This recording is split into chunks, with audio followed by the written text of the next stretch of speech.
What's up? Wait for some people to come in here.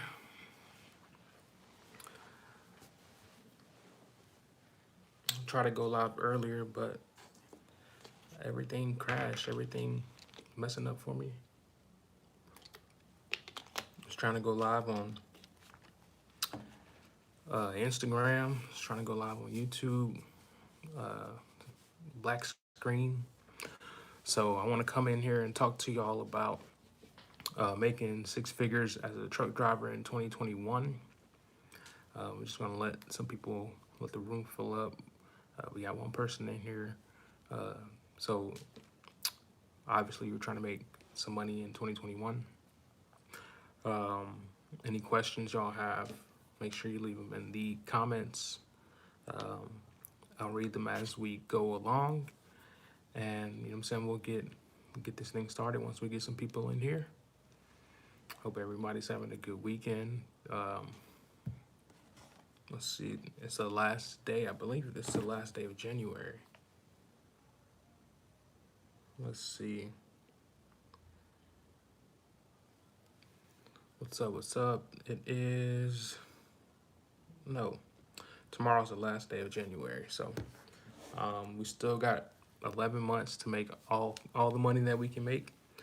This video is sponsored by uh, Trucker Path, the #1 GPS for truckers, GPS app for truckers. So make sure y'all, if you have trouble navigating the roads with that GPS sometimes gets you lost. The map is a little hard for some guys to understand, but that Trucker Path will get you right. As I said before, we're making six figures in 2021. How do you do that as a truck driver? Not a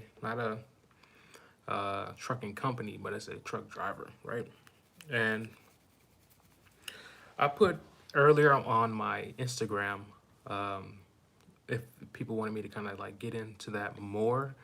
It is something that I did my second year of driving a truck. I think that's a huge accomplishment. I never really like kind of dwelled on it because I'm always on to the next thing. Like it's always like what's next for me is, and it's not, you know what I'm saying? It was just never something I just like. I think when I did it, like when I realized I did it, I was like, okay, like it was cool, but it was really like, how do we get it? How do we get it to where I don't work as hard for that six figures? So that's just kind of where it started for me, right?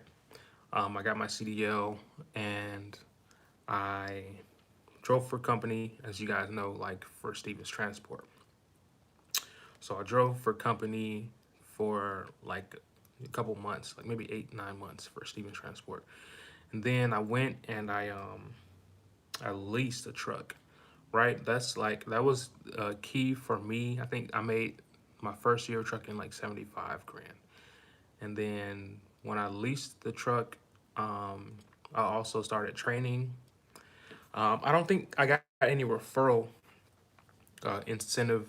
Well, there was incentive, but I didn't get any referrals from um, Stevens Transport. So it was all just off of miles and also training pay. So I was training other drivers.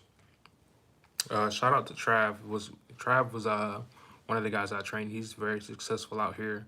Guy out of Florida. He came and I was able to train him, and like he's one of the guys that I kept up with that I trained while I was at Stevens. But that was one of the crucial things, like for me to make my first 100,000 was just, you know what I'm saying. I had to sacrifice. I had to be comfortable training other drivers. And you know what I'm saying? That's a scary thing. Like having someone in your truck that you're just now meeting and you're training them. You don't know what kind of training they went through.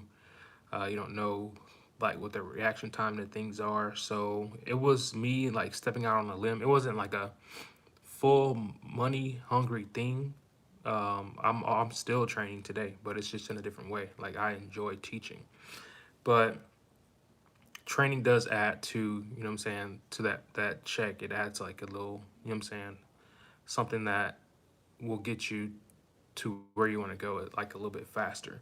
So there's incentive in training. I don't knock training. I don't knock people who want to train. Like, you can become a company driver and become a trainer also, and you know what I'm saying, make some pretty good money. But as far as leasing, on that leasing side, I think that's also, you know what I'm saying, will kind of help me go to that $100,000. So a lot of people, I guess, are like, that 100,000 is a big number for them. The six figures is a big number for them, especially as a someone coming into the industry as a new driver. And it's a huge thing. It is, I'm saying, a lot of people never have. I never made that much money until I got into the trucking industry, and like making it my second year was just like, it was like I said, my mind was blown, but it was just like, okay, what's the next thing? Because by that time that I realized I made six figures, I had already turned in my lease truck, and I was like local by that time. So I'm gonna get into more like in-depth ways to kind of do that in 2021 in this video. Some of the things that I learned making my first six figures as a truck driver. So like I said, I did it a 1099 contract, and it was actually, let's see, it actually took me less than 1 year to do it. So I believe it took me from like 9 months to do the 100,000, right? And the reason I say that is because in September, from January to September, I, let's see, in September I left Stevens. I stopped training, I turned in my truck. And at that point, when I left Stevens, I had made $90,000, right? I had grossed $90,000. And then for the remainder of that year, so from September, October, November, December, I went and I got hired at JB Hunt. And I was making about $1,000 a week there. So it might have been a little over 100,000. It was the six-figure range, because we cleared that like 2 months in at JB Hunt, right? So we had at Stevens from January to September. In 9 months, we did 90,000, and then the rest of the money was made after that. Some of the things I learned about myself was that I did not know how to handle money. I had no clue what I was doing. Like I said, I didn't even know that I had made $90,000 at Stevens Transport. I had no clue, because I wasn't keeping track of my money. So I'm gonna just go ahead and plug this. This is why I made, you know what I'm saying, the financial planner for truckers. Because like I said, when I made 90,000 at Stevens, I had no idea what was going on. I had no idea that, you know what I'm saying, that money, like I never made $90,000 in my life. So I had no idea that I had made that. Even though I did, I was, you know what I'm saying, just running hard. And the things that I sacrificed was not being there for my son, not being there for my family. I missed, you know what I'm saying, weddings, funerals, birthdays, like holidays. You really sacrifice that. As far as like when you're doing like a lease purchase type thing with these mega carriers, there are, you know what I'm saying, different positions in the trucking industry where you can still do those types of numbers. You're still gonna be working, like you're gonna be grinding, like grinding to the bone, but you can still do that like in different positions. I know local guys who haul fuel make like $80,000 a year, right? But the first thing I want to get into, as far as like making that six figures in the trucking industry, you can do it as a company driver. Like I said, it will have to be specialized. If it's a company driver, you'll have to do something specialized. You'll have to get some endorsements. You know what I'm saying? You'll have to have some experience, 2 to 5 years. A lot of these companies that want you to have like 3 years. There's a company I talked to. This was a 1099 company, but they still wanted 3 years of driving experience. They wanted you to have like flatbed experience, and it was just hauling like other trucks. You know what I'm saying? It was like the piggyback. So when you see like a brand new trucks being delivered, they'll have like a truck stacked on top of a truck, like 4 or 5 trucks stacked on top of a truck, and you'll see them. Those I know a company like that. They hire and they pay upwards of 6 figures. But like I said, that's a 1099 job. That's specialized. You got to have endorsements. And like I said, with that type of position, with like I said, hazmat and hauling this type of stuff, these specialized. Like I said, they some company drivers can do that, but it's more geared to like the 1099 driver. 1099 drivers, I feel like it's a lot easier to get that 6 figure mark for a 1099 driver because you're not having as many deductions coming out, but you still do have to track everything that's that, you know what I'm saying? You still have to track everything that's coming out of your check. So you're not paying health care, you know what I'm saying? You're not paying like medical, dental, all that stuff with a 1099 job. Same thing with the owner operator. Owner operators are kind of in that same boat. So you still have like lots of expenses with the owner operator and with some of these 1099 jobs. There are 1099 jobs that you can get, like the one I was talking about earlier, where you're like just hauling like that piggyback. You're transporting other trucks. You don't have an asset. You know what I'm saying? That's what I like about that company. I did my research on that. So it's non-asset based, but you're still contracted as a, you know what I'm saying, at 1099. But you don't have a truck. You're driving brand new trucks around. Like the thing with these like 6 figure positions, if you have to like search for them, you have to look for them. You have to like a lot of YouTubers and a lot of people online. They're not promoting these companies. I'm not promoting. You know what I'm saying? A bunch of companies. If you guys know, I work at Jordan Carriers, and they have a leasing program. They hire owner ops and stuff like that. But like I said, it's a lot of responsibility when you have an asset. Trying to make 6 figures in this trucking industry,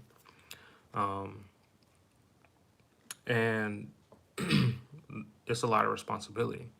You have to have like a bookkeeper. You have to have a CPA, like tax professionals and stuff like that, to make sure that you're writing off your expenses. You know what I'm saying? You're paying yourself and you're still saving money for your business at the end of the year.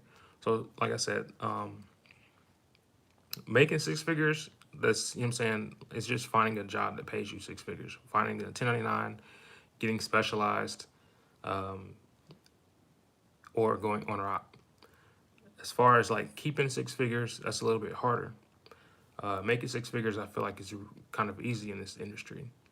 And I feel like people are afraid sometimes to talk about it because there's a lot of people out here that are like just selling just different things that they aren't doing or haven't done. In my course, I show people like my tax returns. What's going on, Eric? In my course, I show people my tax returns just so that they understand like I'm actually doing, or I actually did what I talk about. Like I've been there. I've made 6 figures in the trucking industry. It wasn't you know what I'm saying, it wasn't hype. It was all hype. I apologize. It was hype because I didn't know. I didn't have the mindset to keep track of the money. I didn't have the mindset to, you know what I'm saying, understand how to allocate my funds. I did understand that having an LLC in place as a 1099 contract driver or owner operator, that is like one key step. That was one of the key steps that I did do. And then also separating that money. So a lot of people pay themselves and they think like if they got a $2, $3, $4,000 check at the end of the week, that check is their check to, you know what I'm saying, do whatever with, and they'll blow the money. And then at the end of the year, you know what I'm saying, you don't have any money. That's one of the issues with making all this money, right? That's one of the issues making all that money is not being able to budget and keep track and put money aside and pay yourself. And That's what I felt like the hype was, making six figures. So after I left Stevens Transport, I left the hype. I went to JB Hunt. Like I said, I made the rest of the money so that I got to the six figure mark, and then the money kind of started dying down. The money died down. As far as like doing that local stuff, I was driving intermodal at JB Hunt, and I had to figure out like how you know what I'm saying. I kind of chased that. I'm not gonna lie. I was chasing like how to make six figures outside the truck, and like there are ways you can be a dispatcher, you can be a freight broker. That was a lane I was going into, and it just wasn't working out the way I wanted it to. I wasn't patient enough. I don't think I understood everything I needed to understand to do that kind of stuff. At the moment, I didn't have enough money as far as like um, trying to pay for insurance, my credit. You know what I'm saying? What? And that's another thing. Like my credit wasn't the best trying to do those things. And as far as being like an owner operator and 1099, like you suffer um, not being able to have credit as a contracted 1099 driver or as an owner operator because if something happens to that truck, you don't have the money, you don't have the cash on hand, you don't have good credit, or you're trying to get insurance.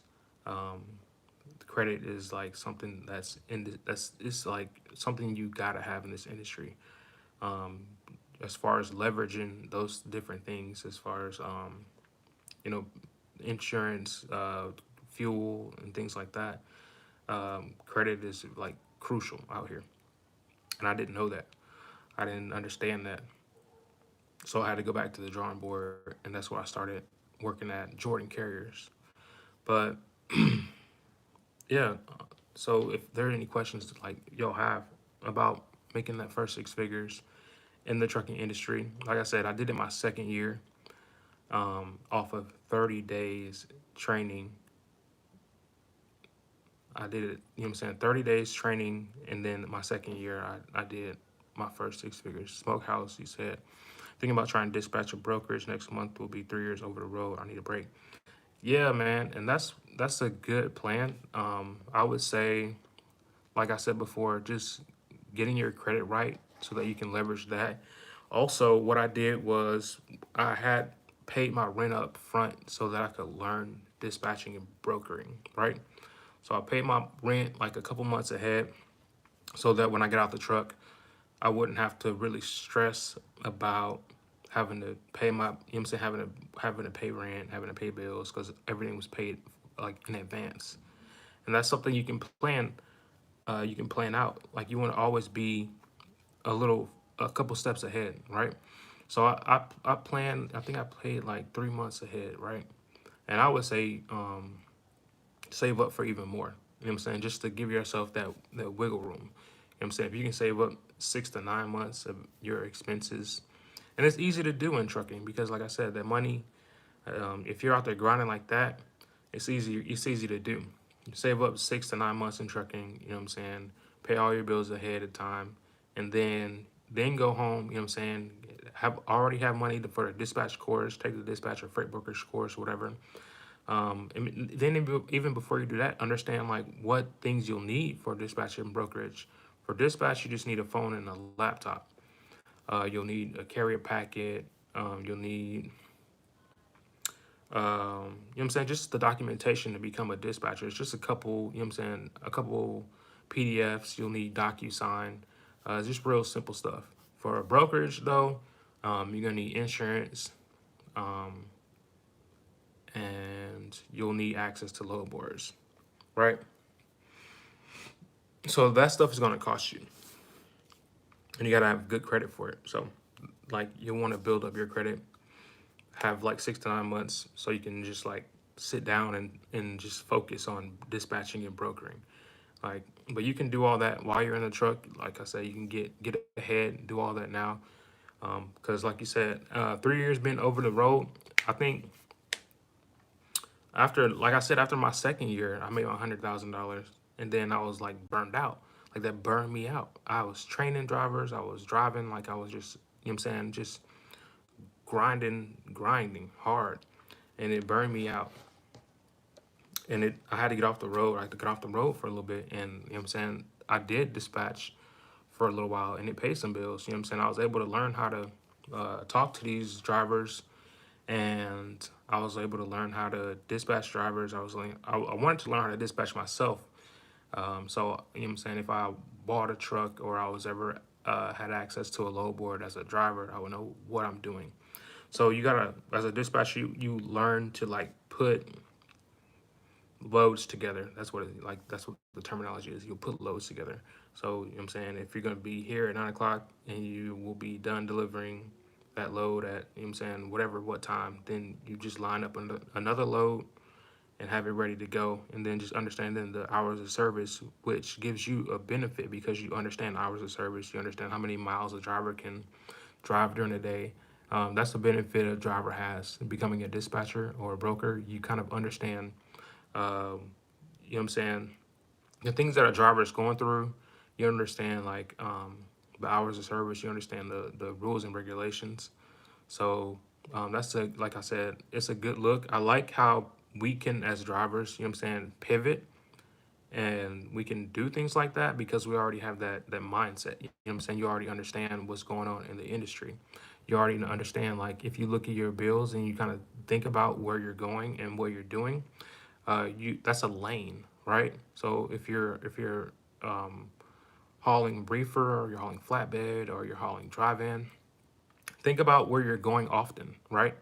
Think about those things, like, where am I going often with these loads? That's where you'll be trying to connect in those areas when you start dispatching or brokering loads, right? You'll say like, okay, if I was doing drive-in and I was going like from the Carolinas to the, you know what I'm saying, to the west to the California, like, that's how you that's where you want to stay at, kind of in that lane. When you start dispatching and brokering, like, if you're doing drive-in and then you try to dispatch and broker uh flatbed, like, that don't make no sense because you don't understand flatbed, you know what I'm saying, unless you've done it before. You want to stay kind of in that lane that you are in, even though you know you might be tired of it, but that will be more beneficial for you because you understand that language of drive-in. Like, each industry inside trucking has its own language. So if you're doing hazmat, like, or, you know what I'm saying, you're hauling meat or you're hauling produce, like, you understand like refrigerated and those refrigerated trailers, reefer trailers. So you understand like the temperatures and stuff like that, and the fuel on the refrigerated trailer. Like, you can talk to your driver and they'll know that you understand what you're talking about. Uh, just wondering how you're thinking about options. Smokehouse, man, I don't know nothing about what you're talking about. Um, I'm in Oklahoma, man. I'm spoiled working at Jordan because I only go Oklahoma and Texas pretty much. Yeah, with that reefer, you're going a lot of place. I know, like, I would be in the wintertime, sometimes in New York. You know what I'm saying, going down 80 and 90 in California. Like, in the wintertime, you just, wherever you're going, you know what I'm saying, that's where you got to go. And that's just what it is. But like I said, when you go into that dispatching and brokering, like, stick with reefer, you know what I'm saying? Because you understand reefer. And I think reefer is a little bit more uh, harder as like an owner operator for some people because of that temperature. Because, you know what I'm saying, you have to have like those standards for a trailer. Flatbed gang, yes, sir. There's so many just different things that, like, you already know. So it helps you with that. But like Eric said with that flatbed, that's easy. That's even, you know what I'm saying, if you do flatbed, it's just thinking about like where you're going with flatbed, understanding where the freight's coming from, what goes on a flatbed, where, you know what I'm saying, where is that stuff going to? You know, those are your lanes. That's what, when you dispatch and broker freight, you want to think about that. Like, okay, let me go online and look at where these manufacturers and how to contact them, and, you know what I'm saying, use LinkedIn to figure out who you need to talk to, as far as who is I forget the name of the person you want to talk to in like the warehouse. But whoever is moving, yeah, whoever's moving that freight out the warehouse, you can go on LinkedIn and find them. Yeah, the chain straps and tarps. I know you know what I'm saying, that stuff in the wintertime sucks. Having a chain up, strap up, tarp up. Even in the rain, man, it sucks. But like, I feel like in any industry as an owner operator, you know what I'm saying, six figures really is nothing to a truck driver. Six figures is like, you know what I'm saying, you want to, and then you have to think about this. Like those taxes are gonna come. So like 100,000 ain't nothing. You gotta make like 130, 160 just so that you can see a full six. You know what I'm saying? To see a full six. But then even after that, you gotta pay yourself, right? So even after that, you're gonna give yourself half. So you know what I'm saying, half might go to the business and half might go to you. And you know what I'm saying, you gotta just understand where that money's being allocated to. What's up, bro? What's up, Jose? I've been trying to talk to you, but I've been seeing you drive up NCMC when you live up here. So shorty call. Oh wait, all right. What's up? Oh, I think I know you talk. Okay, I saw you the other day. You was on the what you call it? I think Jose, if I'm not mistaken, you was on the forklift, bro. And I don't think you saw me, but I saw you. And I was there. I think like Friday. But yeah, bro. I hope all is well. I hope your brother doing good too. I think Jose, if I remember, um, I was talking to you and about your brother the last time I think we talked. It's been a minute though. I haven't been out there. It had been a while since they like let me go out there, but I was there like twice this week. Um, so yeah, like I said, like six figures in trucking. I actually put something on Instagram about that, and people were like, yeah, like you, like if you don't know what you're talking about, like don't talk about it. Because I was gonna put it like a course together, and it was like two courses I was thinking about putting together, like one for people who want to get their permit, which I think is like super beneficial for guys who, especially right now with like everything going on, being like in a setting like learning at your own pace, and then you're on your computer at your house, like you can get all the information you need to get that permit and then like your schedule to go take the test at the DMV, like somewhere in Dallas or Fort Worth. It's like 4 or 5 mega centers that you can go take your.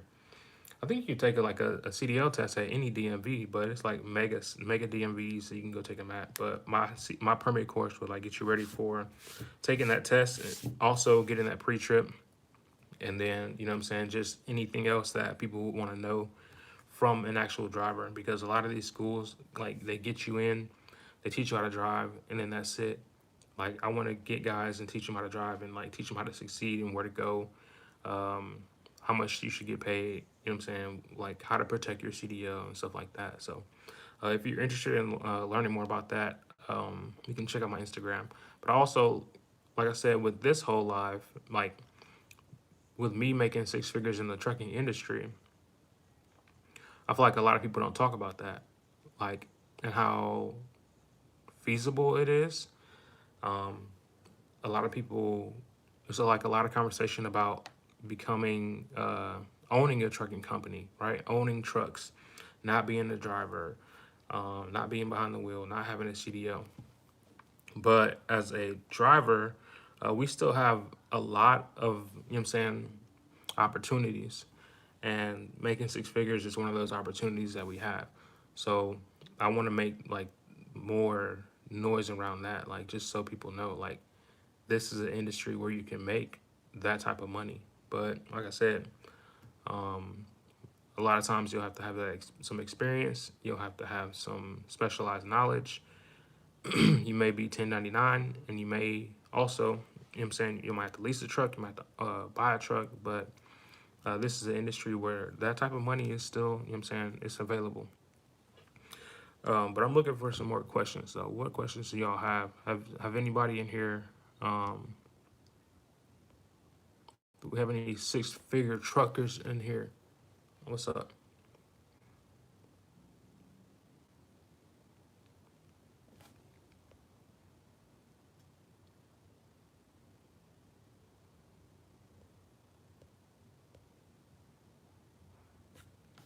What's up? What's up?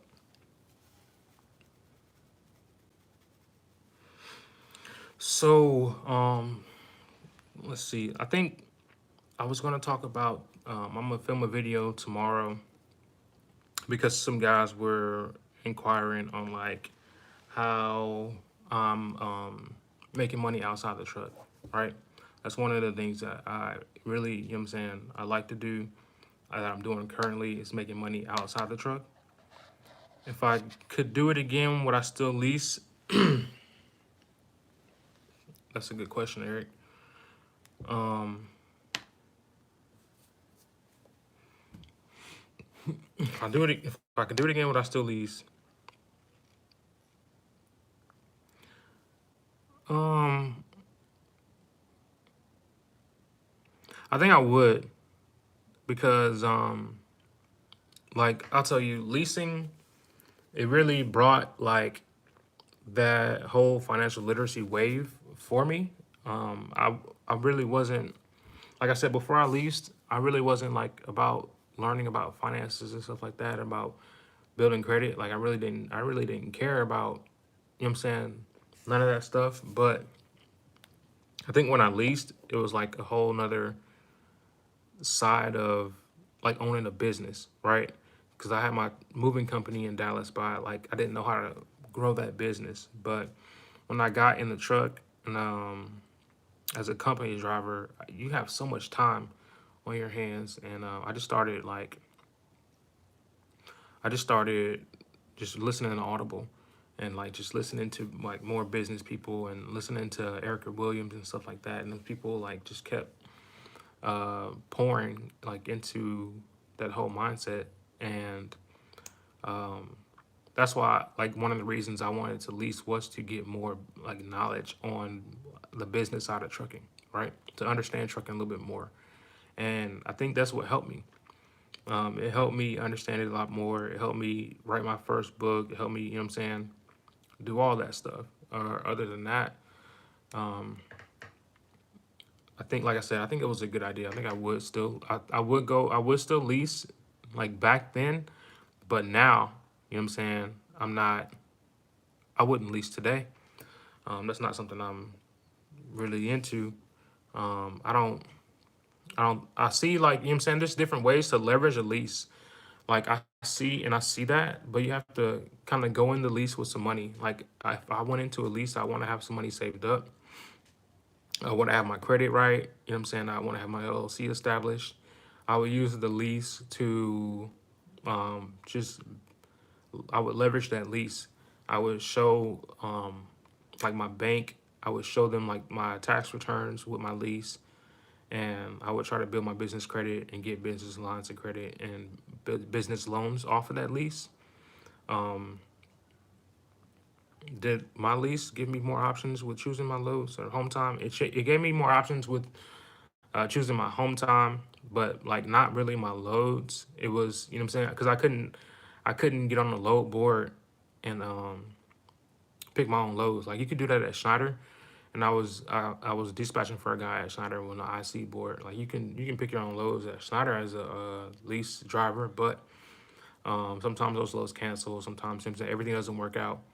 And with that truck, like it's just that truck note every week is just so, you know what I'm saying? It's the worst thing for me. Like just having $1,000 eaten up by the truck note, you know what I'm saying? And then like then you have fuel, and you have all the other deductions and expenses, and that stuff just eats away at your check. Like it just eats away at it. So yes, I would go back and still lease, but like right now, even though like I said, I would if I did it, I wouldn't do it now, but I would tell someone to leverage the lease. You know what I'm saying? Leverage that lease and have a long term plan to, you know what I'm saying, like what are you gonna do?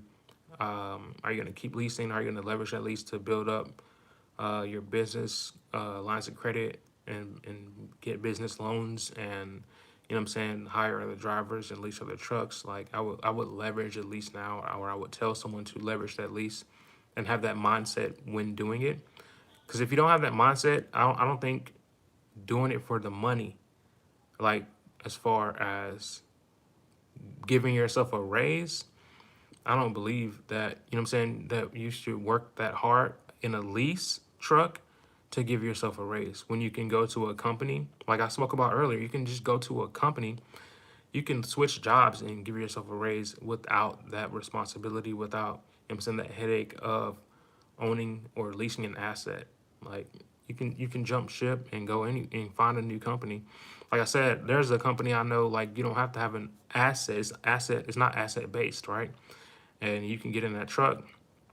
It's a brand new truck. You're hauling, you know what I'm saying, trucks around the country. They put you on a plane ticket. You go pick up some more trucks, hook them all up. You know what I'm saying, deliver them, put you on a plane. You know what I'm saying, you go to another state, pick up those trucks, deliver them. But you don't have an actual asset. No, you know what I'm saying. Every asset you get is going to be delivered somewhere else. And then, like I said, with that specialized freight too. I know you're talking about hazmat and flatbed. Like those companies like that, you can be a company driver. Like I said, there's somebody I know who's making like a high five figures, like 85. You know what I'm saying? And that's all. Say it's 85 and like taxes. You come home like, you know what I'm saying, 75, 70,000. There's people with college degrees not even making that kind of money. Let me see what else y'all saying in here. So Eric, like you said, like I said, I wouldn't lease today. I wouldn't do it. Unfortunately, I didn't want to mentor, so that didn't help. Yeah, as far as like you said, Smokehouse, if you at a company where you can train and you don't want to do that, and I understand why. But if you don't want to do that, you know what I'm saying, if you did want to do it, it would help increase that paycheck. Like you would see a good increase.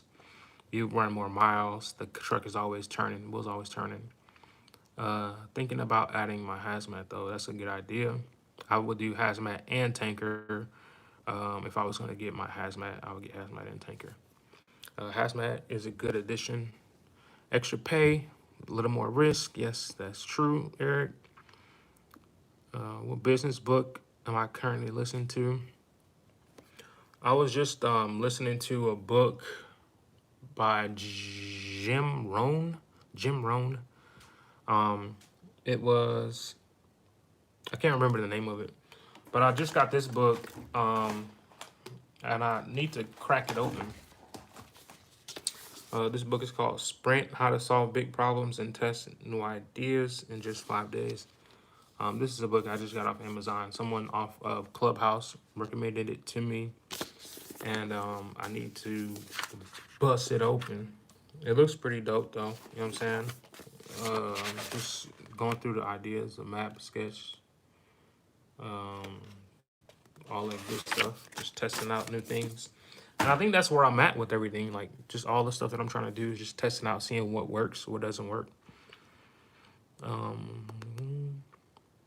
She does have good financial info, in my opinion. Also, Glendon Cameron. Yeah, I think you're talking about Erica Williams, Smokehouse. Definitely. I started listening to Erica when I was trying to rebuild my credit, and I had like IRS tax debt. I had like credit card debt. It took me a while because like I didn't understand to pay myself first and budget and stuff like that. But once I understood that stuff, you know what I'm saying, it was easier to wipe out all that stuff. And I think where guys mess up is this is what I did. Like my credit cards and stuff like that, my IRS tax debt, like IRS, I wasn't gonna mess with them. You know what I'm saying? I paid them quick.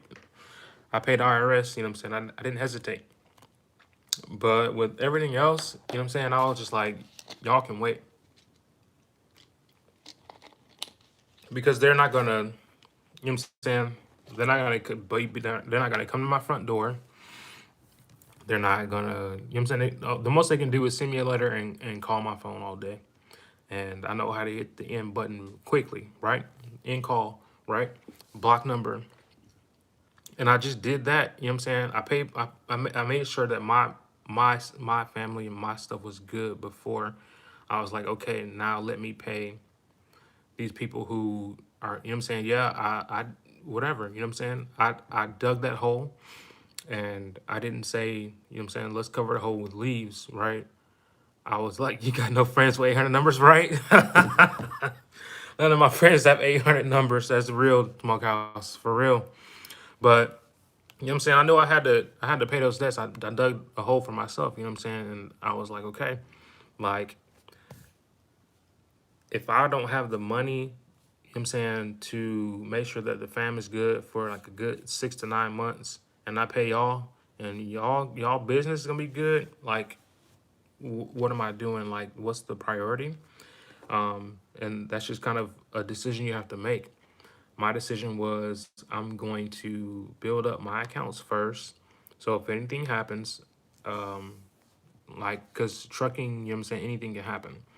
You might be with a job, job might go bankrupt. Like you might have to get home, get a plane ticket, get a bus, or rent a car. Like I know last year, a lot of companies were going bankrupt. A lot of companies were closing down and leaving like drivers just, you know what I'm saying, and you know what I'm saying, drivers were just kind of out in the wind, and they didn't have a whole lot of options because a lot of people were living check to check.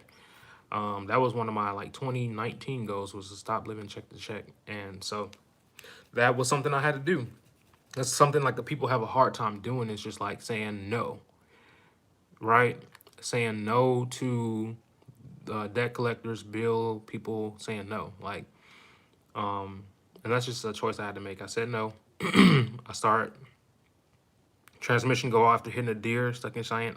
Hey, that sounds like you've actually been through that smokehouse. That sounds real personal right there. But I said no, you know what I'm saying? And stuff does happen. So, and me saying no, I saved up quite a bit of money. And then once I was comfortable, I was like, okay, this money I'm gonna like put aside for me, and then like the money that comes in, I'm gonna save that up and then wipe that out, wipe out all that debt out. And like the way I did it, it worked out. You know what I'm saying? Everybody's all credit cards paid off. You know what I'm saying? The family is good. We People come to my house and they're like, okay, like the kids that come to my house, they're like, can I stay longer? You know what I'm saying? I think that's dope when people, you know what I'm saying, they see that you're living a better life than what you were living before. And it's off the decisions that I decided to make. You know what I'm saying? So they could be good for some people, they could be bad for some people, but I think, you know what I'm saying, I'm gonna plug it again.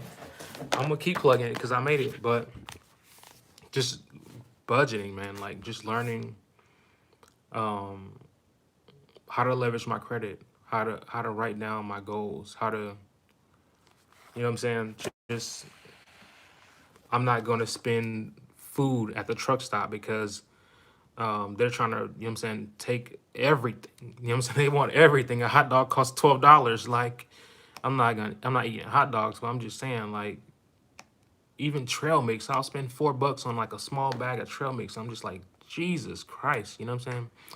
And a lot of people, they let that, they just, you know what I'm saying, they on the go. In trucking, you're on the go, and they're just, it's like a I don't care thing. It's like, I'll make that money next week. I'll make that money next week, and that's that paycheck to paycheck. No matter how much you make, you can live paycheck to paycheck.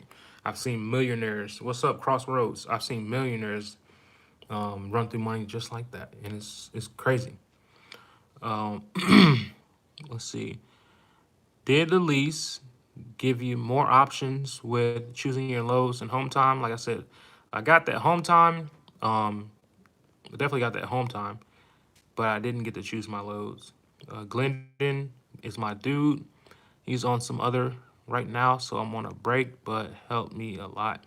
I listened to Glendon long time ago. I started listening to Glendon when he was like, um, what was he doing? Like Uber or something like that. I came across his channel like years ago. Um, but Erica was the one who like, I don't know. Like I stopped listening to Glendon because I think he just I stopped watching YouTube like that. I don't think he just disappeared. I think I just there was like nobody on YouTube that was, you know what I'm saying? He was the only like, you know what I'm saying, person that was a little relatable.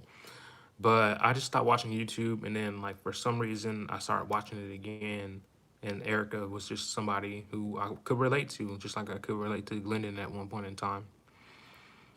Yeah, that's Smokehouse said, yeah, that's a cool thing about having a CDL. You can work almost anywhere. Yes, sir. I can drive 18 wheels in Hawaii. Man, in Germany, you're gonna be in a cab over. But heck yeah, then that's a dope thing. Like I learned from guys who were like had $1 million trucking companies. They were able to when the pandemic hit, a lot of like I said, a lot of companies were wiped out.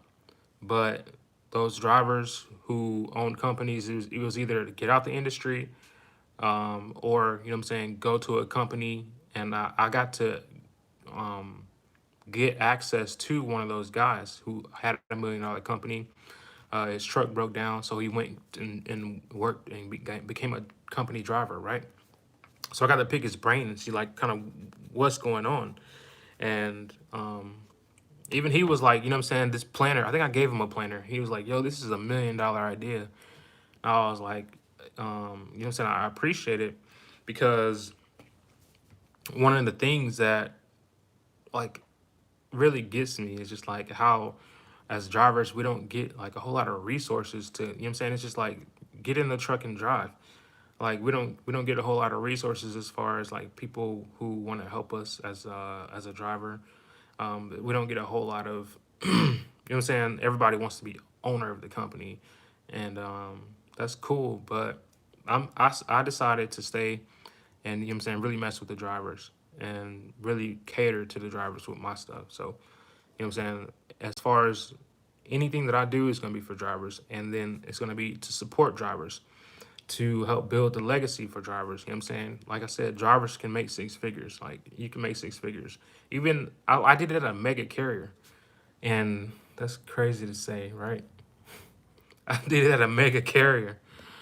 Um, Shoot. But yeah, you got that CDL, you could do anything. And then endorsements on top of that, specialize on top of that, keep that driver record clean, you know what I'm saying? Like you pretty much you're a huge asset. You can get hired by, you know what I'm saying, any people. That's a you're a commodity, you're a hot commodity. Like people right now are hitting me up. They're looking for drivers because they know I have like access to and then like I have access to like drivers who this isn't a channel, or I don't have a brand where it's like I'm doing like weird stuff.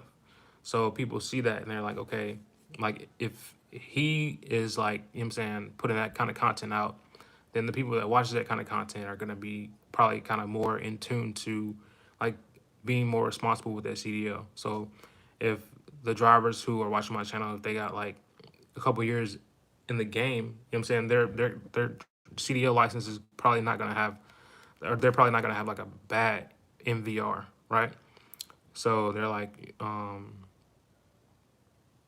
can you find me drivers and stuff like that? I'm on live. Dope. You should do a business book for truckers situation. A business book for truckers. Um, I think that would be interesting. I saw like I think like 100 like a 101 tips for new drivers. I think would be a good thing, like a good book. Like I'm gonna make a video tomorrow. It's gonna be about, like I said, just making money outside the truck. That's what people like were really interested in off of my last video. They were just curious about like my vending machines and renting my car, and like I said, this is I made this one time, right? And I still get paid for it. But there are there's some dope stuff. Like hang on, I'll show y'all.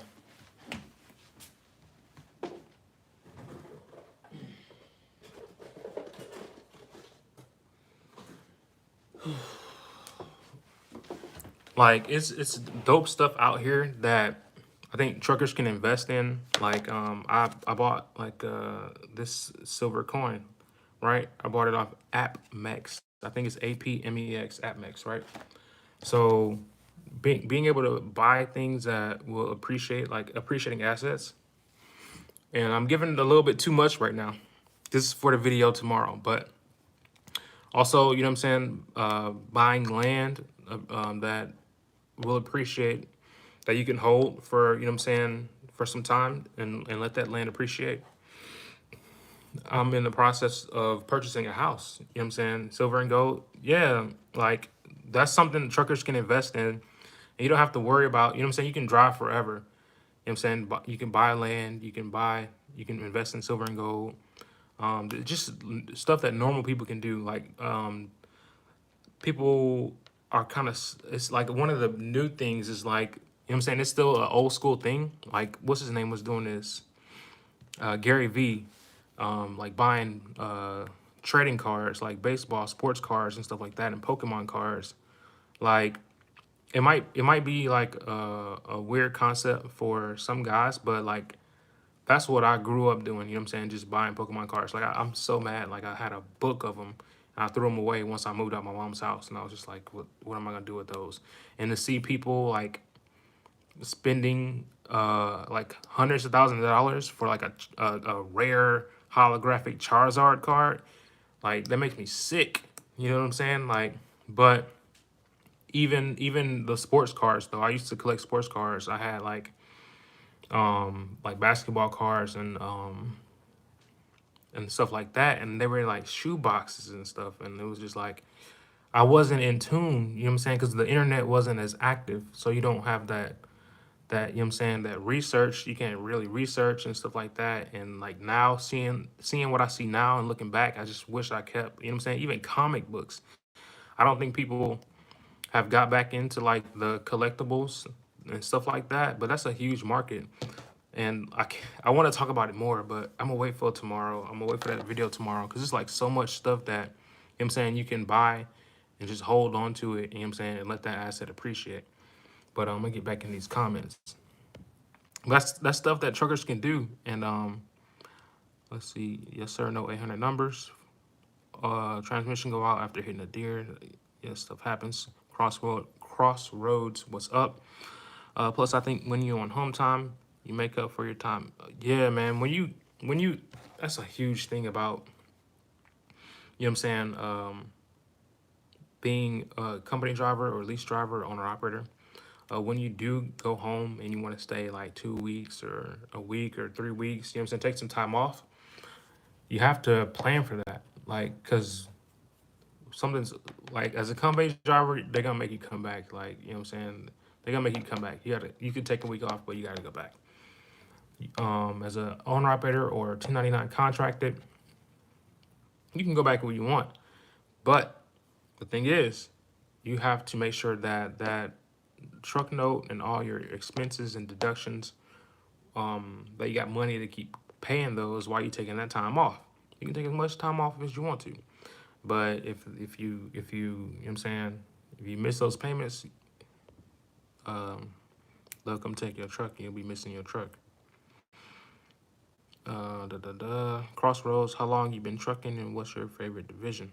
Crossroads, hit the like button. It's not, you know, drama. Hey, for real, hit the like button. I appreciate the 6 likes.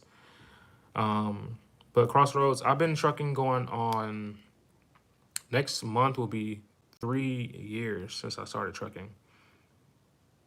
That's crazy to say. Like I said, the first year we did 75. The second year we did 6 figures. My tax returns this year, I think I ain't even gonna lie. I think it was like 55,000.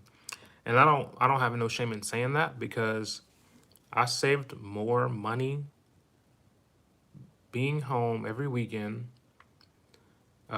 being with my family, having a stable job, and you know what I'm saying, not burning myself out over the road.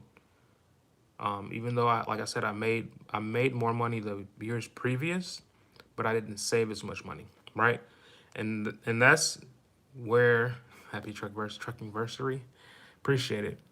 That's where I think a lot of people mess up too, is thinking about making the most but not saving the most. You know what I'm saying? You can make $1 million. It's people I know.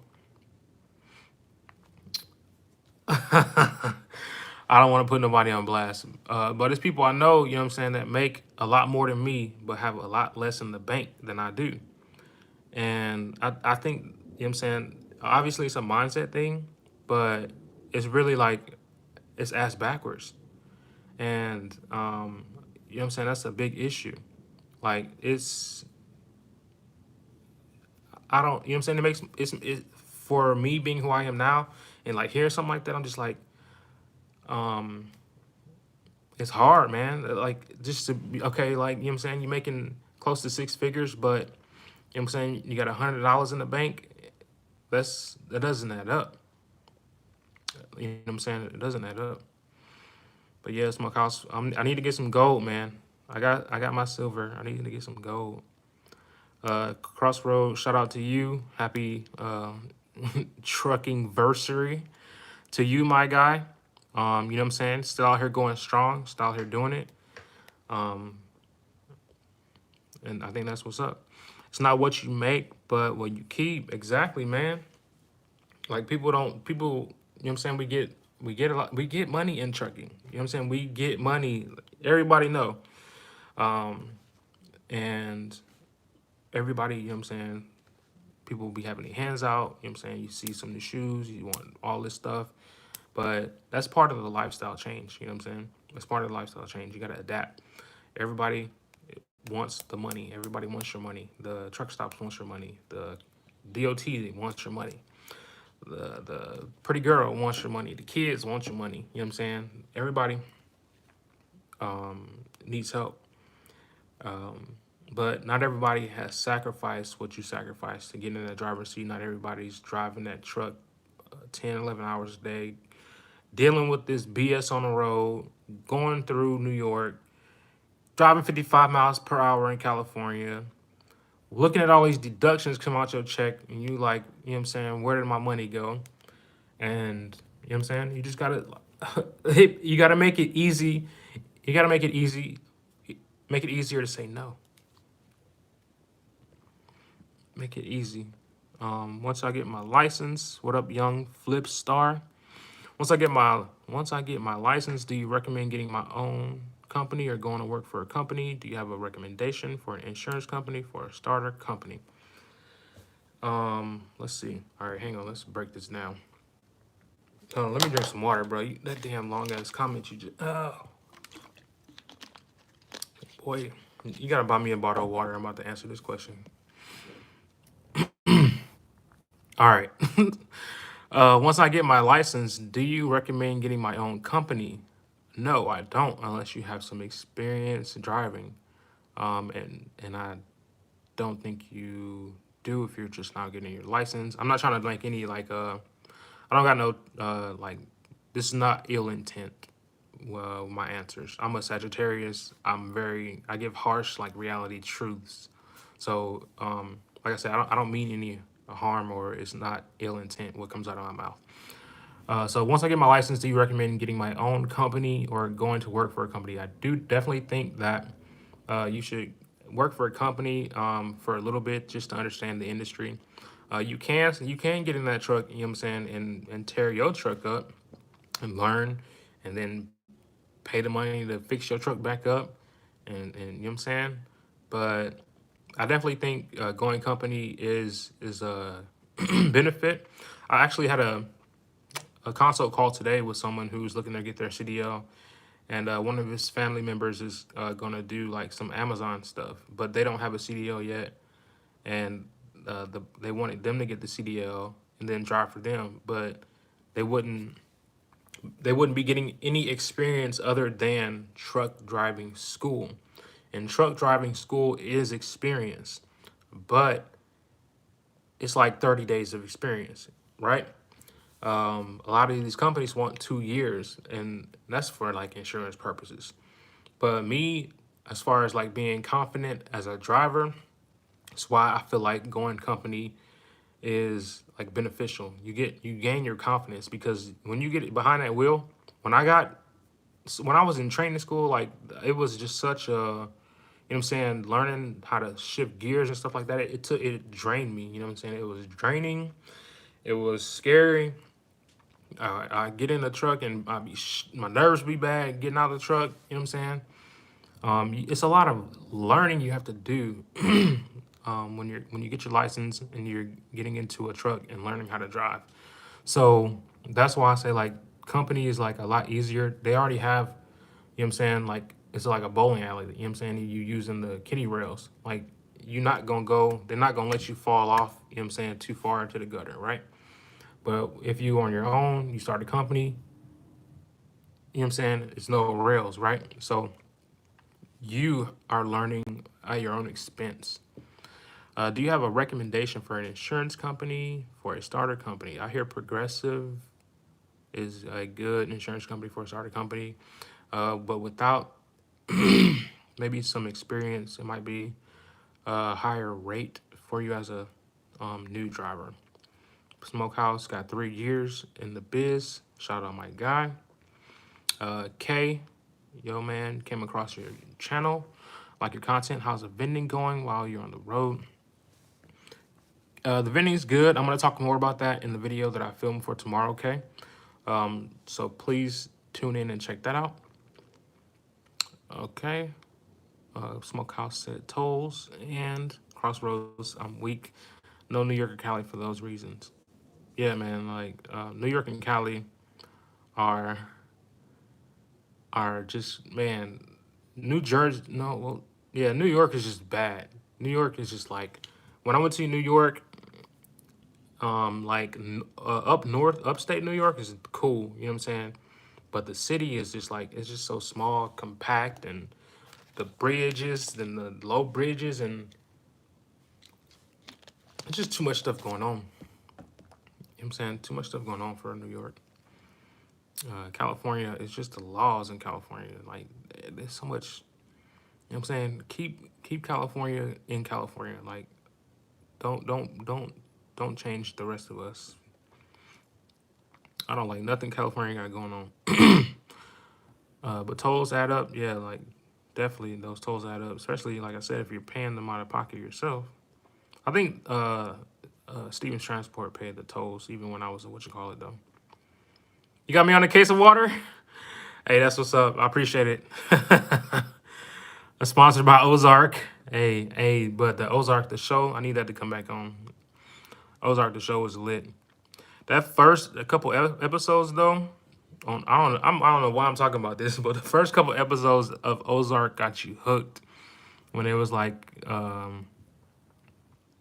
washing the money and they had to figure out who was stealing the money. Like that's how that I think they need to get back to that real stuff. You know what I'm saying? Just popping people, lining them up. Sagittarius, I know you like Sagittarius. Don't be tripping. Yeah, but for sure, like Smokehouse said, learn on their expense. It's a lot. You know what I'm saying? That's what mega carriers are for. That's why, you know what I'm saying? That's why it's a revolving door, right? People come and go out of a mega carrier, and it's for a reason. They're gonna make their money off you. They make them. Let's see. So if you make, you know what I'm saying, if a truck can earn what like 3 to 4 grand a week, right? Let's look at this, and we'll talk about this. So say a truck earns $3,500 a week, and it's 52 weeks in the year. A truck earned $3,500 a week, just between like, you know what I'm saying, 4,000 and 2,000, right? That's just what I went with. 52 weeks in the year, so $182,000, right? As a company driver, you might make 55, right? So minus 55K, right? They're gonna make their money off you. 127,000 is what they left with, minus whatever the expenses they got. They're gonna make the money off you within like the first couple months. You'll be paid for. But like Smokehouse said, learn on their expense. Don't California my Texas. Exactly, Smokehouse. Don't California my Texas. That needs to be on a t-shirt. And people are moving to Texas in droves, man. Like they putting people it's just crazy. Like the things that I'm seeing that are changing in Texas. Like I'm seeing at the truck stops, it's like so many RVs and people like just chilling in RVs and like just taking my spot. You know what I'm saying? Like it's just like weird. And then I don't know. It's just like a new Texas. It's I see it like it's a new Texas already. Young flip star. So what company do you recommend going to get my experience? Hold on, young flip star. Hold on. All right, bro. All right. Young flip star said. So what company do you recommend going to get my experience? That really depends on what you want to do. Like, where do you want to take it? Where do you want this, you know what I'm saying, trucking to take you? Where do you want to go with trucking, right? Do you want to, you know what I'm saying, haul flatbed? Do you want to haul refrigerated freight? Like, do you want to get your own truck eventually? Like, what do you want to haul when you get your own truck? Do you want to go somewhere like, yeah, like what Crossroads said, choose a division first. So a, a cool thing you can do is like go to Prime or one of these companies that has like Schneider that has different divisions. So it's easy to cross train at that company, right? You can jump and be like, okay, I wanted to do this division. Okay, I want to do that division. I just need to go get my hazmat, whatever. Okay, let me go do that while I'm here. You know what I'm saying? I'm at the same company. I can jump, and just learn all this stuff while I'm here, and then see, okay, this I go back and okay, that's what I like. I like that one better, and then you know what I'm saying. I think you know what I'm saying. Does that sound? That sounds. I don't know. That sounds smart to me. That sounds like a smart move, right? Just go to a company with several, like at least 2 or 3 divisions, right?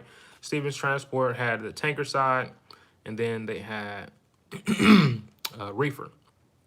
I was trying to go to tanker and, you know what I'm saying, see what's popping over there. But unfortunately, I didn't, and it was a benefit for me not to do that. But like I said, like I think Prime has flatbed, dry van. I think Schneider has like, I think Schneider had, you know what I'm saying, they might have hazmat, tanker, they might have flatbed, they might have dry van and reefer. Um, but each of these divisions are at one company, right? So definitely look into that. Like if you can find a company that has like at least 2 to 3 divisions, and just jump in each division and see what you like better. Working to set a foundation for the fam. I have driven reefer loads. Okay, so you got some experience. So what kind of experience are you looking to get then? Because you have driven reefer loads. Was that like a box truck reefer, or because if you already have like over the road reefer experience, then you'll be more able to go to another company with that trucking experience that you already have. More work does not always equate to more pay. Um, yep, and that's a lot, kind of along the lines of what we talked about earlier. More work doesn't always equal more pay, and then like I said earlier, like more pay doesn't always mean like that's what you're taking home. You can make 100,000 and have $100 in the bank. Like where's that money? You can drive. Uh, let's see. Ooh, like okay, Crossroads. Okay, I like this one. So you can drive. This is the thing with mileage drivers. You can drive and say you want to get like 600 miles a day. So say you want to drive like 3,000 miles a week, right? That's what people who drive miles shoot for, 3,000 miles a week as like a company driver, right? But if you are owner operator, like the thing is to do less miles for more money. Those are loads you want as like a owner operator or like a lease purchase or whatever. Less miles for more money. So I like that you said that, Crossroads, because that's the situation you want to be in eventually. Like less miles for more money. You should use a CPAP machine for sleep apnea all time you're on the road. Heck no. Um, and Ohio is good state for truck drivers. Um, I think a lot of uh, a lot of freight is around Ohio. You got Ohio, you got Chicago, you got Pennsylvania. Uh, those are some, you know what I'm saying? That's a lot of freight that goes in and out of those three states. But as far as that sleep apnea thing, it's a lot of drivers. Like that's for drivers who are like unfortunately, like, you know what I'm saying, they have health issues. We're not able to like really work out and stuff like that. Well, we are, but you have to have, you know what I'm saying, when you're running OTR and you're trying to get money and you're stopping and you're getting food that's fast food and you're not taking care of yourself and walking and working out. That's when that sleep apnea and that diabetes and that high blood pressure stuff hits you, right? So you got to have like some understanding of like how to maintain a good diet and maintain a healthy, you know what I'm saying, physical, you know what I'm saying, regimen while you're out here. Because I don't know, that CPAP machine, man, that's some BS. Like, you got to put that mask on, and then that mug is vibrating and making noise all night. Like, you know what I'm saying, I can think it's annoying. And I've never been on one, but I've been around them. So I would do my best to, you know what I'm saying, just stay off that sleep CPAP. Smokehouse, I got a reefer load right now. Left Fort Worth, heading to Denver. I hope you got your triple fat goose and your long johns, Smokehouse. I just seen my guy Trucker Hazzy was driving up through that area. Shout out to Trucker Hazzy. Crossroads zip to zip or address to address. Can you speak on approximate 15% difference in mileage pay?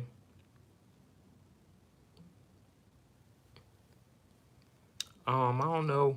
I don't know if I can talk about that. I don't know if I have a clear understanding of what that means. Zip to zip or address to address. Speak on approximate 15% difference in mileage pay.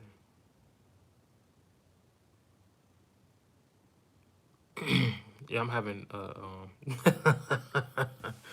I'm having trouble putting that one together. Crossroads.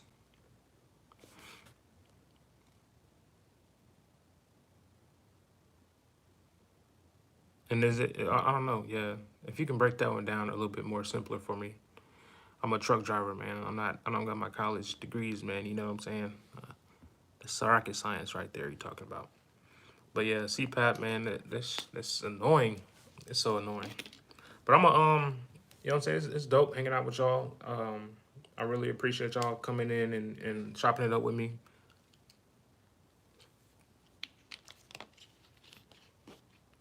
I should go live more often, just so you know what I'm saying. I like answering questions and getting to know y'all. Shout out to my guy Eric for showing up. And shout out to everybody for the support. We got 10 likes. So I think that's dope. That's super dope. Thanks for the dispatch info. For sure, man. Like I was talking about earlier, Smokehouse. I want everybody to succeed, man. All of us truckers, we need that understanding on how to succeed as a truck driver. And then like what is success as a truck driver? You know what I'm saying? It's not just about money, right? It's about, you know what I'm saying, using the CDL license to leverage, to level up, you know what I'm saying, and understanding like how to pivot out here. Leveling up as far as getting your credit right, buying houses, buying assets, starting businesses. Like you can use you say I'm saying you can use this industry, save up some cash and go do and make a play somewhere else, a bigger play. You know what I'm saying? Um, if you want, you know what I'm saying? I got my guy who got his CEO like at 19. You know what I'm saying? He's saving money to move out into his first apartment and do his own thing. But you know what? He's gonna have like 20 months of apartment rent already, you know what I'm saying, stashed. You know what I'm saying? He's gonna be good for a while.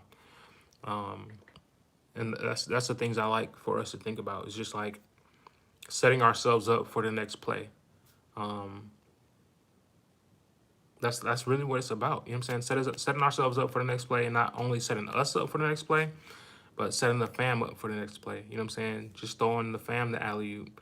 Um, if you're able to start a trucking company, or you're able to start a dispatching company, and you get good at it, you know what I'm saying? Then you can teach your cousin, your wife, your brother, your sister, like, hey, look, I'm not leaving the house. All I got is a cell phone and a laptop, and I'm bringing in, you know what I'm saying? I'm bringing in a good amount of money to support myself and my family.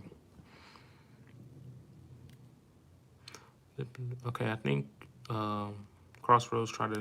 I'm gonna go back. I'm gonna look, but Smokehouse, no problem on the dispatch info. My guy Gene, what's up? Gene said, "What's up, my brother? You're looking that you're sad. Nah, I'm good, bro. My granddaughter told me to tell you to smile. Layla is her name. Shout out Layla. I hope I'm pronouncing her name right. I'm happy, Layla. I promise you, I'm good. Everything's all good. Especially when you know what I'm saying? I got this in front of me. Um, I'm very happy. You know what I'm saying? I'm here with my family. I'm here with y'all. Um, I got some water, and my guy said he's gonna give me a case of water. My guy said he's giving me a case of water. So that's definitely got me hyped. And shout out to the 12 likes too. Um, thanks for doing the live. Shout out Eric. Thank you. Yes, sir. Yeah, my guy Young Flips. Um, let's see. Crossroads. All right, we're breaking it down a little bit more. So zip code to zip code screws us all. Okay. You can drive 15 to 20 miles inside a zip code and not get paid for those miles. Man, yeah, it's a lot of things that in trucking where they try to get you, and like you said, doing those like those little things like that. Um, what else they'll try to get you with? Like coming early, like delivering a load early. You're not getting paid to sit. You know what I'm saying? To sit an hour, 2 hours. You know what I'm saying? You should be rewarded for something like that, I would think. Like if you get the load early, but then you have to waste time on your clock. Like people don't understand. Like if you deliver a load early and you gotta sit, and that's what's up. If you have to deliver a load early, you have to sit for 2 3 hours. Your clock is running. You know what I'm saying? You're not getting paid. You know what I'm saying? That breakdown pay, you know what I'm saying? Fortunately enough, you know what I'm saying, the company I work for does pay breakdown pay. I got breakdown pay when my truck broke down. But a lot of these companies, you have to make sure that you get paid. And you got to speak up for yourself because they won't say it. You know what I'm saying? If you don't say it, you're like, oh, yeah, he didn't say it. Well, don't put it on the check. Um, but if you're not in the dock door and you're not sitting at the dock door, that's called layover.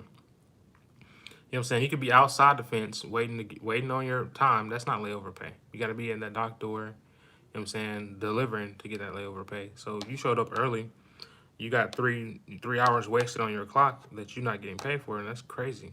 Like, it's a lot of free stuff that we do. You know what I'm saying? So that's a lot of free stuff that you do in trucking, but unfortunately, it is what it is. It is what it is. Okay. Breakdown pay two. Waited oh my God. 13 hours. Was you at Walmart Smokehouse? Then the weekend, DM couldn't understand why I shut down, right? Like I'm trying to drive sleepy. Like you're right. You're waiting all that time, and that's another thing. Like I said, if you become a dispatcher, like you'll understand that. You might have a load lined up, but you know what I'm saying. Sometimes you gotta cancel stuff. Like you said, why would you drive? Yeah, cold storage is like that too. I remember I've been to a cold storage. I forget where it was, but I was still working reefer. But like you were saying though, getting somewhere and you having to wait 13 hours, you're they think you're asleep, but you're waiting. You know what I'm saying? You're waiting on that call. If you got there and they made you wait and you got there at the time you're supposed to be there, and they're like, okay, we're not ready for you yet. and now you have to wait. So now you're waiting for them to call you. You don't know when they're gonna call you. You know what I'm saying? You just have to be up, ready to go because you have to get that load off. And that's trucking, man. That's unfortunate. That's, you know what I'm saying? That's nobody understands these type of circumstances that we get put in. So I understand like the whole shutting down and not driving sleepy, but a lot of dispatchers never drove before. Yeah, it's a huge disconnect between drivers and dispatchers, and like I said, and most of the time it's because they don't understand or put themselves in the driver's shoes. They've never driven before. They may have not understand that situation. Like, oh, he's probably. I'm saying, what do you mean you've been in sitting for 13 hours? Like, yeah, I've had to been awake for 13 hours because I don't know when they're gonna call me. Right? You might start dozing off and then boom, somebody call you. Now you gotta move. But yeah, Walmart. I remember delivering to Walmart when I was at Stevens, and yeah, you definitely will be at Walmart. For as soon as you drop that trailer, you go sit in that little spot. The spot for the bobtails until your little thing start buzzing. Hold up, Crossroads. You getting in the whole nother topic on this hedge fund. Go GameStop and XRP today. Just saying, not the hedge fund. You come out of left field with that one, Crossroad. But did any of y'all come up off of that GameStop investment? I think my mom came up. I hope she sold it. My mom came up off GameStop.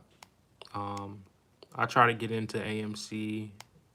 I should have got out when I was up, but I think I lost like $16. Chasing the hype, you know what I'm saying? But I ain't tripping. I'm not tripping. It just made me kind of recalibrate. It made me recalibrate, and I was just like, man, this ain't who I am. Like, it's the fear of missing out. I was like, hold on, let me shake this off, cause that's not. Yeah, Robin Hood did. All right. I don't. This is not my conversation, but that's some shady stuff that happened with all that stuff. You know what I'm saying? It's real shady. Um, but it is what it is. I'm interested in seeing like kind of what happens. Smokehouse commented on companies taking advantage like the hedge funds. Oh yeah, and then yeah, us being, you know what I'm saying, the ones that get the short end of the stick. It sucks, but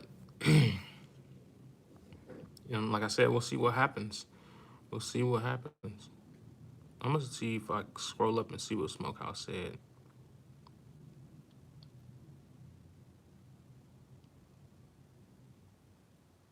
Okay, there he goes. He was talking to Crossroads. I agree. Companies try to take shortcuts like these. Oh yeah. Definitely. Yeah, you got to be careful with these companies because it's really, like I said earlier, it's about protecting your CDO. Um, I actually spoke to um, Tanisha today. Tanisha Reed. I had her on my channel. We spoke about life insurance. So I spoke to her today, and she has me signing up for Legal Shield. Um, and they have like, hang on, they have a CDLP. Excuse me.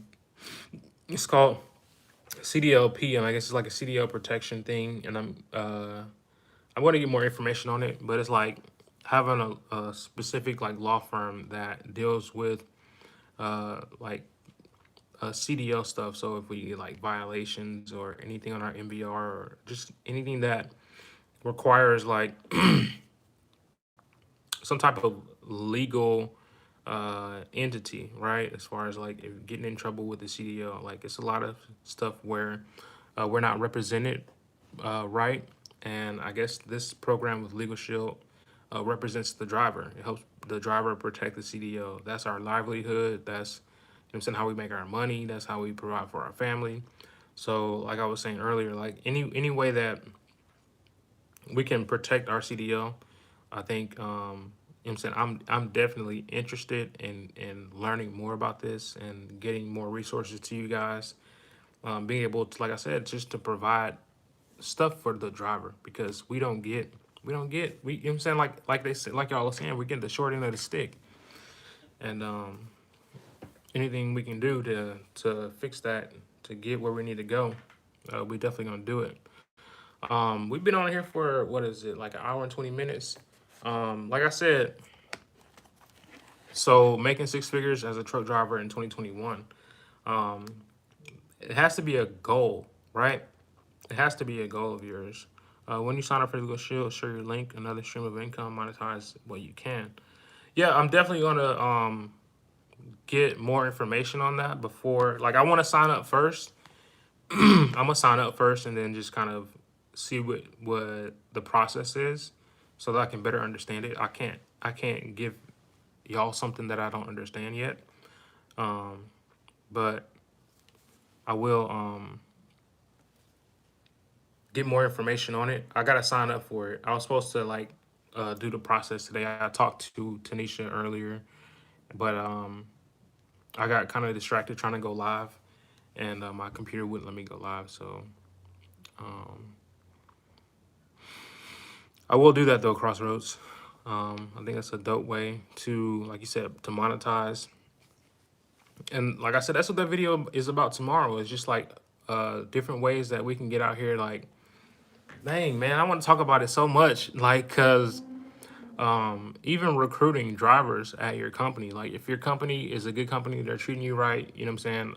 A lot of these companies uh, are pretty much the same. You know what I'm saying? You're gonna have the same issues with dispatchers not knowing whatever, whatnot, and just, you know what I'm saying? Just a lot of the issues in trucking are trucking issues, right? You just have to learn to deal with them. But um, dang, I lost my train of thought. Okay, yeah, but it's different ways, like for us to make money out here. And if it's a decent company, you got a driver who, like, is somebody you know, like, you know, somebody that wants to come into the trucking industry, and you just kind of guide them, mentor them into getting their CDL, okay, and help them get to where they want to go, as far as like where you are, as far as being in a truck or finding somewhere to work. Have them put you down as a referral. You know what I'm saying? Chop it up with them. Be like, hey, put my name down as a referral. Um, it's not gonna be a live tomorrow. It's just gonna be like a regular video, because I gotta sit down and like really map out the ways that I want to talk to y'all about, like making additional streams of income. So it's gonna be like just a recorded video that I'm gonna put up. But we could definitely go live next Saturday. Um, yeah, yeah, next Saturday, like around this time. Like, if y'all, you know what I'm saying, if y'all want to do more lives, like, I don't think that would be an issue, because I'm up to doing some new stuff. You know what I'm saying? I'm up to trying something new, and keeping a schedule and going live and talking about just trucking topics. You know what I'm saying? Just seeing what y'all are going through, talking about, you know what I'm saying, just different ways to make money, different ways to just succeed out here. Because I think that's real cool. But like I was saying, um, getting drivers hired at your company, I think it's a dope way. I want to start recruiting more at Jordan Carriers. I think I'll start providing like incentives to get more guys over here. Like, you know what I'm saying, if Jordan's gonna give me a referral bonus, and like I have money. Hey guys, Trucker James here. What's going on, James?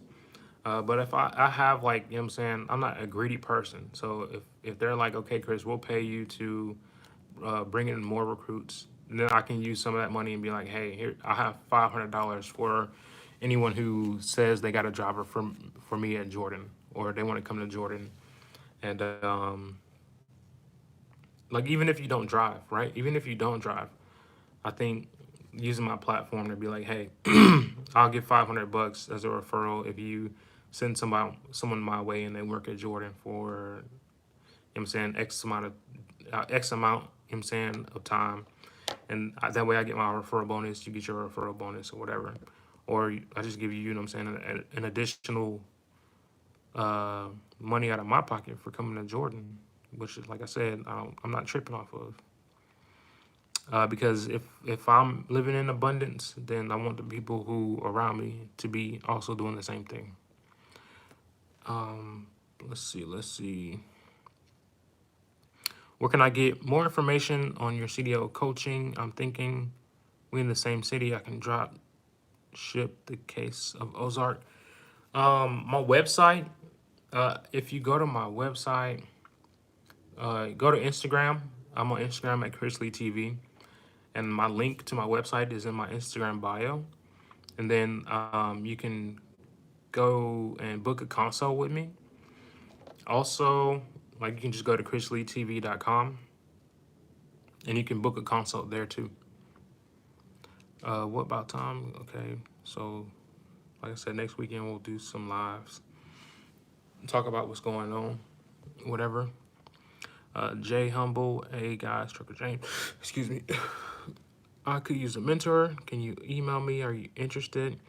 I'm not opposed to mentoring. Like I said, hit me for a consult, James.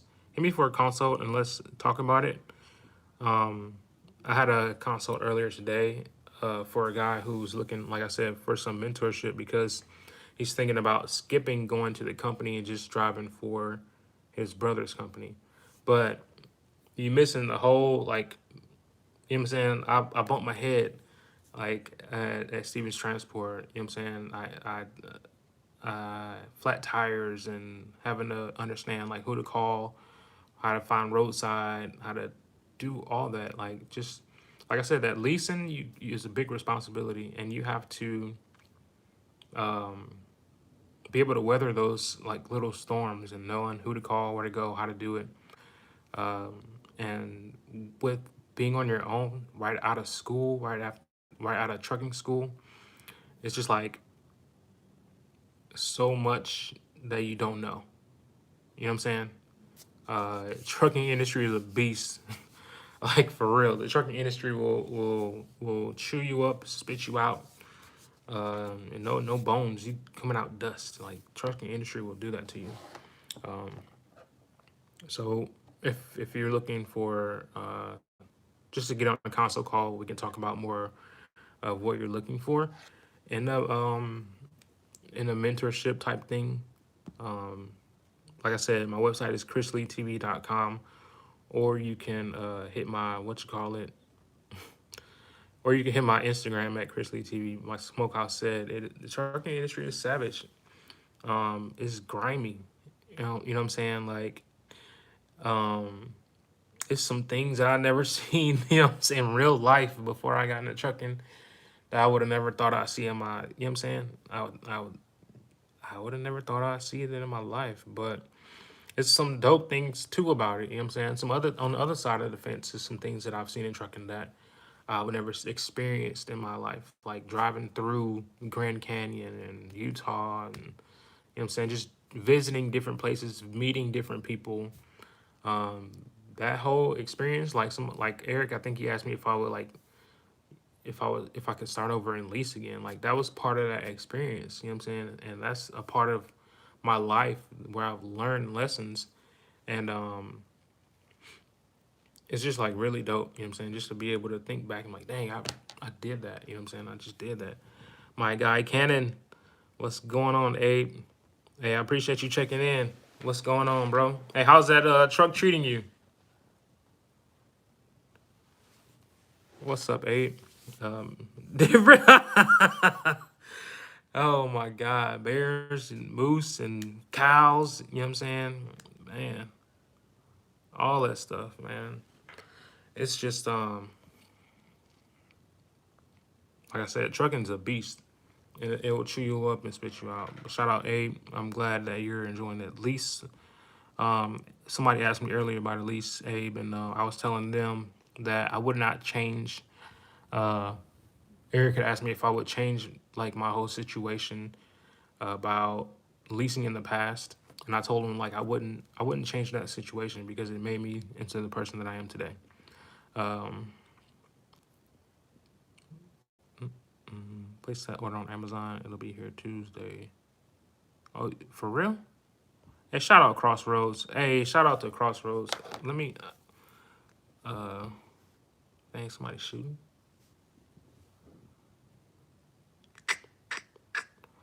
Dang, I want to pin. I can't pin your comment, but shout out to you. I'm about to make some moderators. If we're gonna be doing this, I'm gonna need some moderators. Let me get my team assembled. You know what I'm saying? Let me get my team assembled real quick. If we're gonna be going in like this, I really appreciate y'all. Where's my guy E? My guy Gene. I need moderators. I'm just assembling the team right now for when we start getting you know what I'm saying, more people in here, and it's gonna be crazy. All right. Hey, Crossroads, like I said though, I appreciate you. Crossroads just said he got his planner, the financial planner for truckers off Amazon. It's gonna be there. What you call it?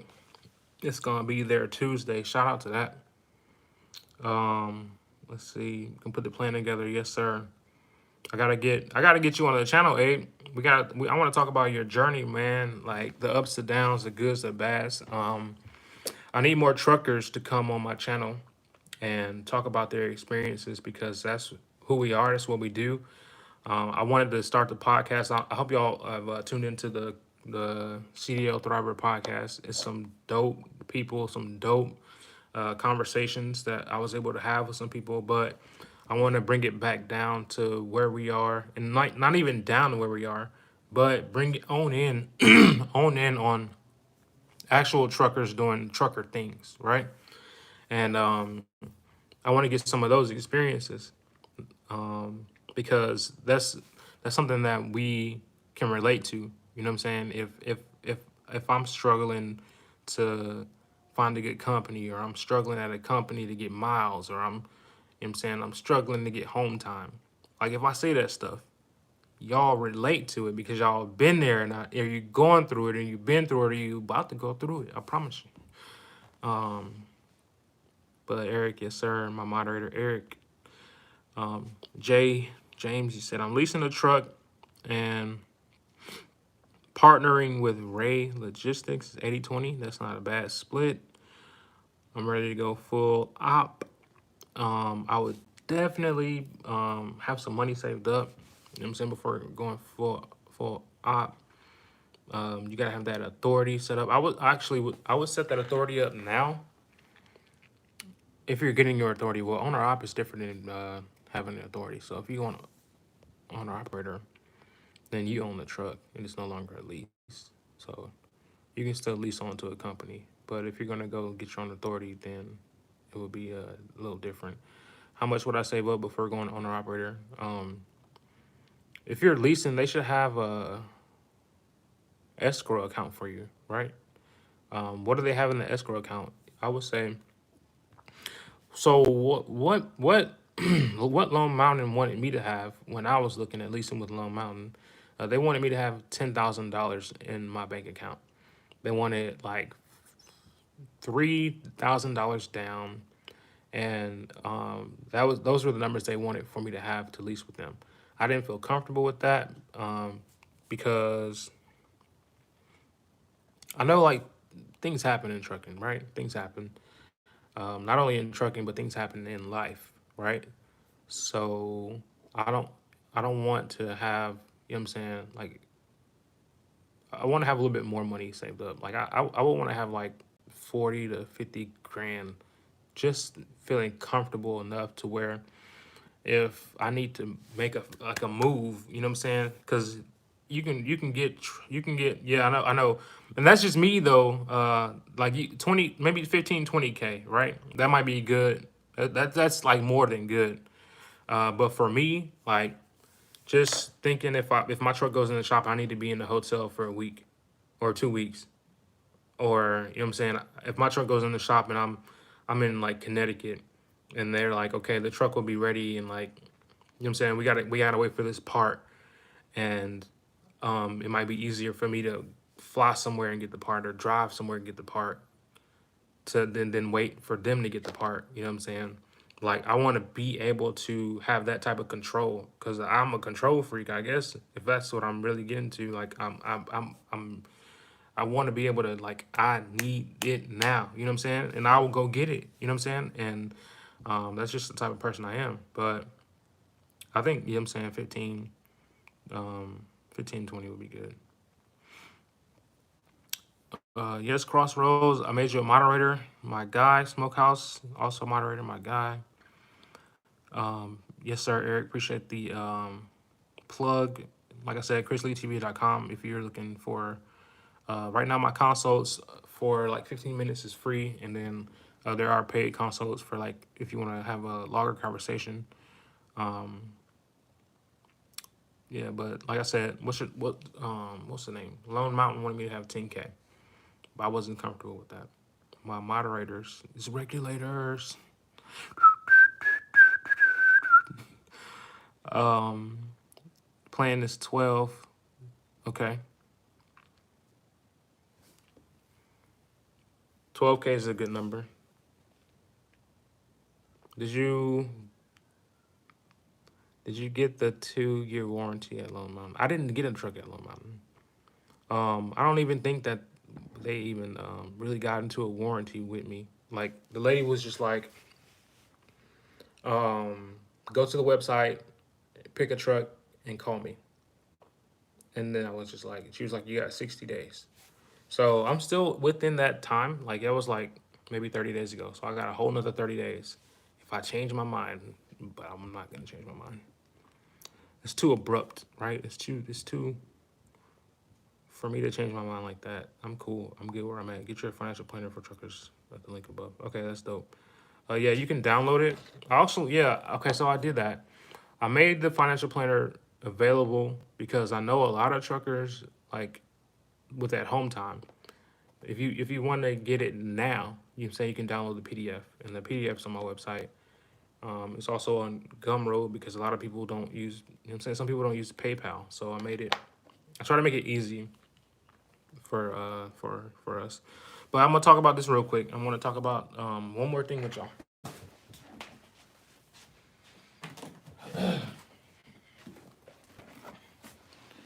All right. Make sure you can't see my address. Okay. So in this box, yeah, we go. James, you already with it. All right, James. I'm glad you asked that. So in this box, RTS, where's my Cash App? I don't know.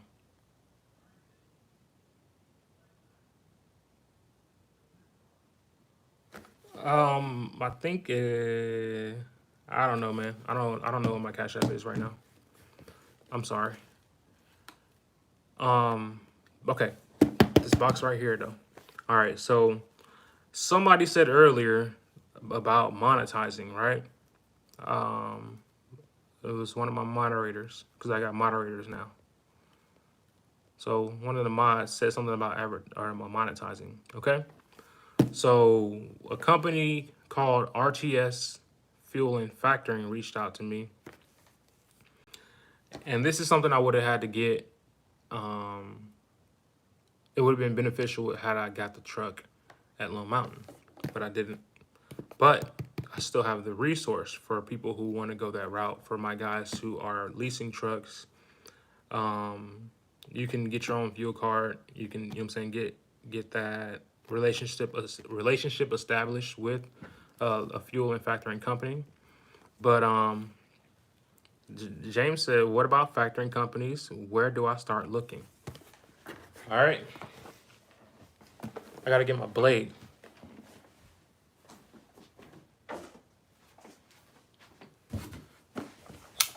All right. That's what this that's what my one of my uncles would do when the kids came over. He pop his knife open like that. But in this box, the company RTS sent me uh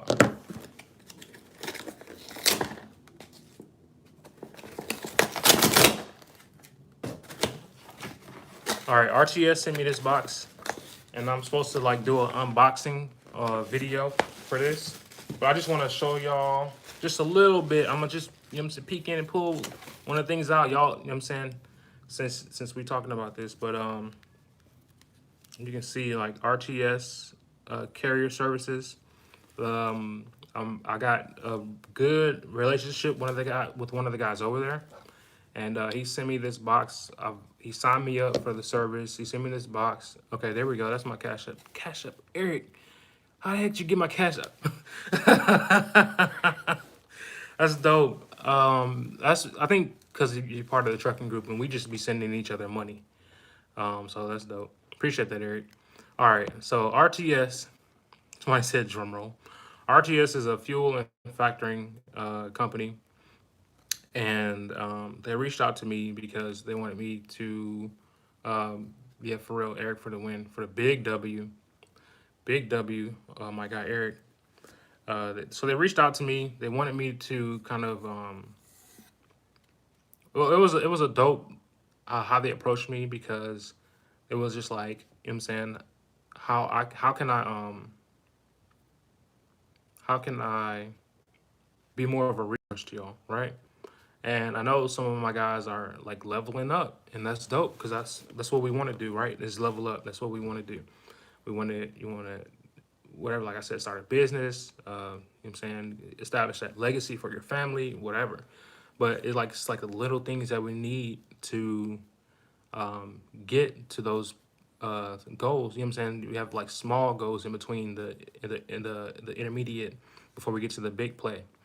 So as far as like I said earlier with Progressive, and um, Progressive being one of the companies that insures new drivers and new carriers and new companies, RTS is a company that does factoring in fuel cards for new carriers and new companies, right? So this is just like the transition from like the people who are getting their CDL, you know what I'm saying? We have that resource on this channel. Finding a company, you know what I'm saying, saving money, budgeting, and then, you know what I'm saying, like my guy, uh, James, and my guy, Abraham, like these guys are doing next level things, right? So we gotta have things for those next level guys, right? So I'm gonna do a video on this and let y'all see. You know what I'm saying? I'm not gonna peek in the box. I'm not gonna look and see in the box, because we're gonna look in the box at the same time. We're gonna look in the box together. So I'm putting these back in the box. I'm gonna put a link. You know what I'm saying? I'm gonna make a link on my website so that we can contact these people at RTS, and so that we can get these types of services, right? So that we can and this will be I'm an affiliate, right? I think I'm gonna this is what it's called. I'm an affiliate with RTS now, so I will get a kickback off of like if you sign up for fuel or factoring. But like I said, it's a huge benefit for my guys, because they work with the small guys, right? And that's what you are before you get big. But like I said, I'm not. Hey, okay, hold up. People, y'all really cash apping me, man. Y'all crazy. Shout out to Ivory Manley for the $25 cash app. Thanks for the info on the wrench. Oh, that's Smokehouse, okay. And someone else, I think someone else did it, but I only got one notification. Let me double check. Crossroads, my new mod. Appreciate the $20 cash app. I appreciate y'all for real. Thank you guys. I really appreciate y'all for real.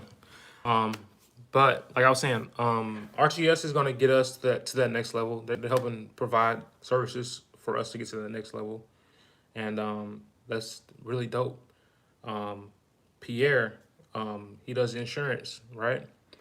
As far as like the progressive, I think y'all asked like if I knew someone. So Pierre, if you go back to the interview with Pierre, the mindset interview, Pierre, his information is in the description of that video, and you can reach out to Pierre if you're looking to get insurance for your trucking company.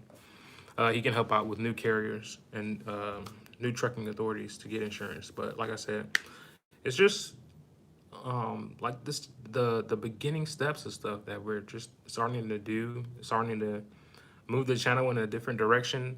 And this is the play that, you know what I'm saying, this is also that six-figure play. Back to, you know what I'm saying, what the video topic was, like getting all the stuff that you need, got all your ducks in a row, you know what I'm saying, not having to scramble and figure out like, okay, like y'all were saying, like who can I talk to about insurance? Who can I talk to about factoring and fueling? Like being able to be that resource and being able to have that stuff, like, okay, boom, go to Chris Lee TV website. Like that's what it's there. The resource is there. The stuff for, I'm gonna bring it back for the drivers. The stuff for the drivers is there. A lot of stuff is like behind the door. It's and it's crazy, right? A lot of this stuff is being kept behind uh smart but stupid. I don't know what, can you explain more of that, Hands? But a lot of this stuff is it's like gatekeeping, right? It's just like you have to really search, and it's getting more it's getting more to where we're able to get that information, and that gate is being opened. So if I'm able to help, you know what I'm saying, open that gate more, I'm gonna do it. If I'm able to do whatever, provide any resources or anything I can for my guys, I'm gonna do it. But I've been on here for what, almost 2 hours. I appreciate y'all for real. Like I said, I'm gonna start doing this more. I got my moderators now. Um, hey, you gotta chill, Hans. I need somebody to put that guy in timeout. Yo, you gotta chill, bro. But like I said, we definitely gonna do another live. We're gonna do this next Saturday, like I said, around 9, 10 o'clock. I think this will be dope. I appreciate everybody. Thank you, Crossroads. Look, like I said, I got my guys here with me. Looking forward to speaking with me. All right, yeah, definitely. Like I said, go to my website, James, and schedule that so that we can chop it up and just see where you're trying to go, what direction you're. Yeah. But you see, we proactive with it though, Smokehouse. We were proactive, and I'm glad I made you a moderator. I'm glad I got some moderators in here, some guys that I already see that y'all are, you know what I'm saying, y'all very supportive, and I just want to be able to support y'all the way y'all support me. So I thank y'all for showing up. You know what I'm saying? Thank you for the 13 likes. Thank you for the cash app. Thank you for the comments. Thank you for the positive vibes. You know what I'm saying? We are here, Abe. We ain't going nowhere. But I'm gonna check out. And I hope everybody continues to have a blessed weekend. You know what I'm saying? Stay positive, stay safe, all that good stuff. Like I said, tomorrow I'm dropping a video on different ways for truck drivers to, like, you know what I'm saying, just purchase assets and, you know what I'm saying, just make money, you know what I'm saying, have things making money for you while you're in the truck. That video is coming. And then we got to shoot that RTS video. So y'all stay blessed. Take it easy. Deuces, your boy. It's your boy, Chris Lee.